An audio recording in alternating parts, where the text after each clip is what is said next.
Hi சுட்டீஸ், எல்லாரும் எப்படி இருக்கீங்க? இன்னைக்கு ஒரு கதை பார்க்கலாம். ஒரு நாள் சந்தை கூடும் இடத்துல ஒரு உயர்ந்த இடத்துல முல்லா ஏறி நின்றுட்டு மக்களை பார்த்து, அன்பார்ந்த நண்பர்களே, உங்களில் எத்தனை பேருக்கு உடல் உழைப்பு இல்லாமல் வீட்டில் இருந்தவரை ஆயிரக்கணக்கான ரூபா சம்பாதிக்கணும்னு சுகபோக வாழ்க்கை வாழணும்னு ஆசைப்படுறவங்களுக்கு நான் ஒரு வழி சொல்கிறேன்.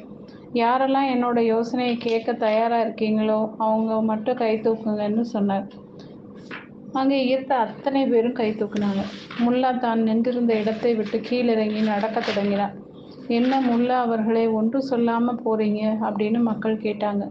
நண்பர்களே, நமது ஊர்ல எத்தனை சோம்பேறிகள் இருக்கிறாங்கன்னு தெரிஞ்சு கொள்ள விரும்பினேன்.